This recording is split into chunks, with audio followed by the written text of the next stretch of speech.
Hello friends, welcome to dig your mind. Discuss करते हैं integral का एक और अच्छा सा क्वेश्चन जो कह रहा है हमें इंटीग्रेट करना है किसको, sine of x upon sine of 4x को। ठीक, ये एक बहुत अच्छा सा क्वेश्चन है जो कि आपके कॉन्सेप्ट्स को और बिल्ड करता है। ठीक, चलिए सॉल्व करते हैं इस क्वेश्चन को। देखिए, इसमें हमें न्यूमरेटर डिनोमिनेटर दोनों में ही ट्रिग्नोमेट्रिक फंक्शन ही दिख रहे हैं, साइन एक्स है और साइन 4x है, पर हमें डायरेक्टली ऐसा कुछ नहीं दिख रहा है जो कैंसिल हो रहा हो या कुछ हम सब्सटीट्यूट कर दें तो ऊपर डेरिवेटिव प्रोड्यूस हो जाए। तो वही करने की कोशिश करेंगे, लेकिन उससे पहले हम क्या करेंगे, शुरुआत में इस साइन 4x को हम एक्सपैंड करेंगे। कैसे भाई, देखिए साइन 2x क्या होता है, साइन 2x होता है 2 times sign x cos x. ठीक, तो ऐसे ही फर्दर जब हम जाएंगे तो साइन 4x क्या होता है, साइन 4x हो जाएगा 2 times sign 2x cos 2x। ठीक है, चलिए अब साइन 4x को हम ये लिख देंगे। ठीक है, तो ये क्या बन गया, numerator as it is sine x और डिनोमिनेटर क्या बन गया, डिनोमिनेटर बन गया 2 साइन 2x कॉस 2x। ठीक है, चलिए अब ये 1/2 बाहर चला जाएगा और साइन 2x जो है फर्दर एक्सपैंड हो जाएगा 2 साइन एक्स कॉस एक्स। ठीक, तो 1/2 बाहर हो गया इंटीग्रल साइन के, numerator as it is sine x और ये 2 sine x cos x cos 2x dx। ठीक है, अब ये हमारा करने का फ़ायदा क्या हुआ, ये हम लोग क्यों कर रहे थे। ठीक, देखिए न्यूमरेटर में साइन एक्स का टर्म है और डिनोमिनेटर में भी अब ये साइन 2x के एक्सपेंशन से साइन एक्स का एक टर्म आ गया, तो साइन एक्स एक दूसरे को कैंसिल कर देगा। ठीक है, चलिए तो ये फ़ायदा हो गया कि हमारा न्यूमरेटर में अभी साइन एक्स कैंसिल आउट हो गया इसके। अब देखिए अब आगे क्या करेंगे वो देखते हैं। एक तो 1/4 हम ले लेंगे बाहर, मतलब कि 1/2 है, ये भी 2 बाहर चले जाएगा, 1/4 cos x as it is रहेगा और कॉस 2x को एक्सपैंड करेंगे। कॉस 2x का एक्सपेंशन क्या होता है, या तो 2 कॉस स्क्वायर एक्स -1 होता है, या cos square x minus sine square x होता है, या 1 - 2 साइन स्क्वायर एक्स होता है। ठीक, तो हम इसमें 1 - 2 साइन स्क्वायर एक्स से एक्सपैंड कर देंगे। ठीक है, चलिए तो ये भी हो गया। अब यहाँ पे भी समस्या आ गई कि भाई डेरिवेटिव तो किसी का भी प्रोड्यूस नहीं हो रहा है कि हम dt या कुछ इस तरह से बना लें ताकि हमारा अलजेब्राइक फॉर्म में हम इसको सॉल्व कर सकें। पर देखिए साइन का टर्म जब आता है या साइन स्क्वायर या कॉस स्क्वायर जो होता है वो हमारे लिए फ़ायदे की चीज़ है। देखिए साइन एक्स का डेरिवेटिव क्या होता है, कॉस एक्स। तो काम करते हैं, ऊपर कॉस एक्स से मल्टीप्लाई करते हैं, तो न्यूमरेटर डिनोमिनेटर में कॉस एक्स से मल्टीप्लाई किया। ठीक है, पर अभी ये तो इसका डेरिवेटिव अगर इसको टी सब्सटीट्यूट करेंगे तो ऊपर बन गया, पर यहाँ पे क्या, इसको भी हम कर सकते हैं क्या, कॉस स्क्वायर एक्स पे तो 1 - साइन स्क्वायर एक्स होता है ट्रिग्नोमेट्रिक आइडेंटिटी से, तो वो भी कर देते हैं। तो न्यूमरेटर बन गया कॉस एक्स, डिनोमिनेटर बन गया 1 - sine square x times 1 - 2 sine square x. ठीक, अब क्या फ़ायदा हुआ, अब ये हुआ कि यहाँ भी साइन स्क्वायर एक्स का टर्म है, यहाँ भी साइन स्क्वायर एक्स का टर्म है, तो अगर मैं साइन एक्स को टी सब्सटीट्यूट करूँगा तो कॉस एक्स जो है ये मेरा कंज्यूम हो जाएगा। ठीक, देखिए तो साइन एक्स को टी सब्सटीट्यूट कर लिया। ठीक, दोनों तरफ डेरिवेटिव लिया, क्या आया, cos x d x is equal to d T.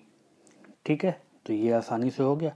अब हमारा क्वेश्चन किस में कन्वर्ट हो गया, ये 1/4 है और ये cos x dx जो है वो कंज्यूम हो गया किस में, dt में कन्वर्ट हो गया। तो हमारा क्वेश्चन बन गया 1/4 integral 1/1 - t square times 1 - 2t square. क्यों, क्योंकि साइन एक्स की जगह हमने t सब्सटीट्यूट कर दिया, यहाँ पे साइन स्क्वायर एक्स था तो क्या बन गया 1 - साइन स्क्वायर एक्स बन गया 1 - t square and 1 - 2 sine square x बन गया 1 - 2 टाइम्स t स्क्वायर।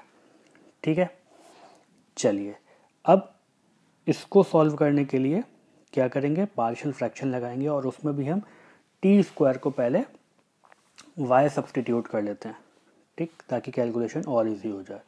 तो हमारा पार्शियल फ्रैक्शन पहले लगाते हैं, तो क्या बन गया हमारा 1 - टी स्क्वायर था टाइम्स 1 - 2t स्क्वायर, तो ये हमारा बन गया 1 - वाई 1 - टी स्क्वायर की जगह और 1 माइनस टू टी स्क्वायर की जगह 1 माइनस टू वाई, तो हमारा 1/1 minus t square times 1 minus two t square is equal to 1 upon 1 minus y times 1 minus two Y.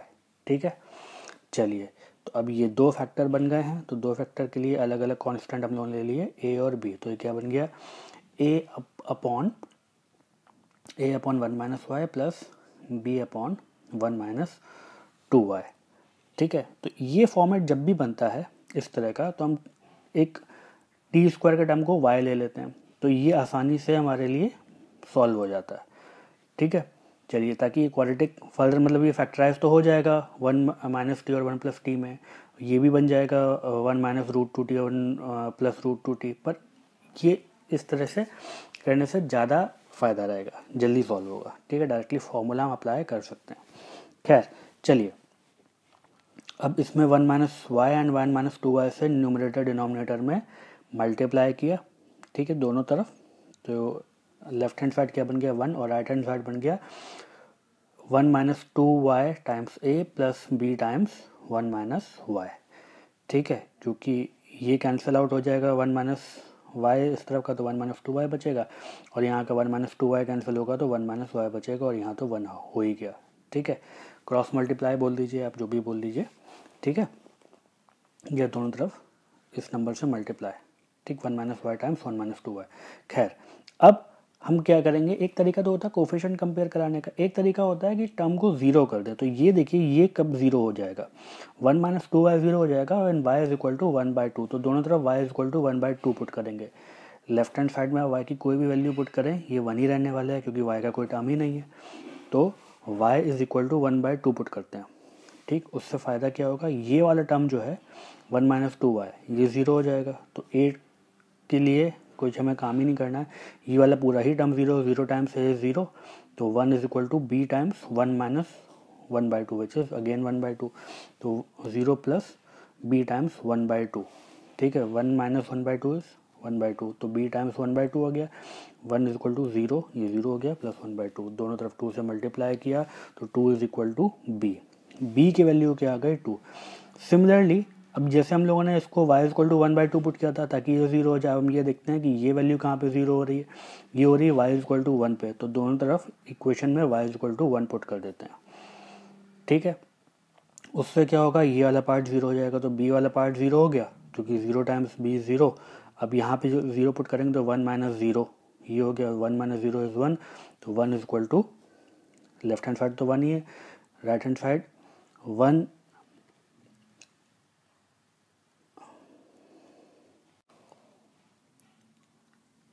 ये वाला पार्ट तो 0 हो ही गया, 1 minus 1 times minus 2 which is minus 1।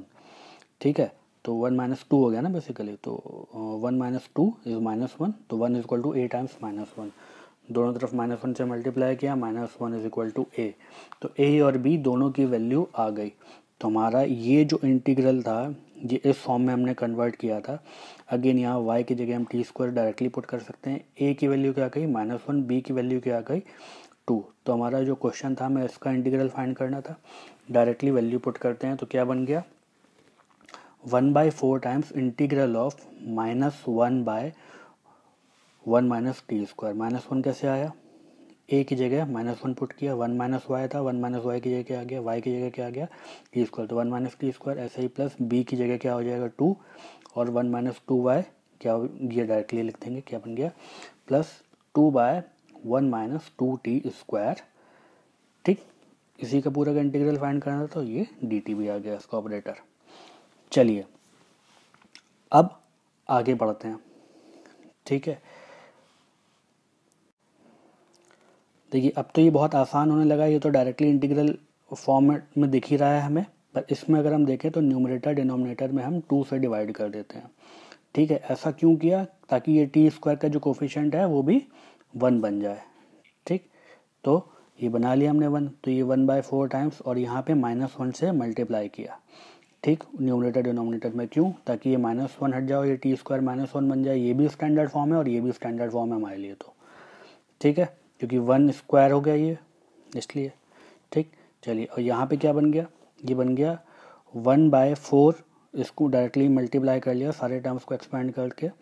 ठीक, और ये क्या हो गया 1/√2 का स्क्वायर, क्यों, क्योंकि 1/2 है तो ये क्या बन गया 1/√2 का स्क्वायर, और ये 1 हो गया, ठीक, और ये कैंसिल हो गया था न्यूमरेटर का 2, तो 1/4 times 1/t² - 1 plus 1/4 times integral 1/√2 whole square minus t²। ये 1 जो है ये 1 का स्क्वायर की तरह ही काम करेगा, और ये हमारे पास स्टैंडर्ड इंटीग्रल आ गए हैं, ठीक है।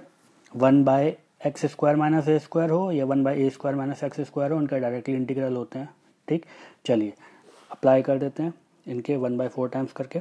चलिए क्या बन गया 1/4 टाइम्स 1/2, a हमारा 1 है तो 1/2a times log 1 minus t upon 1 plus T. ऐसे ही सेकंड पार्ट का हो गया 1/4 तो था ही 1/2a, ठीक है। a क्या 1/√2 log 1/√2, क्योंकि a plus T upon a minus T.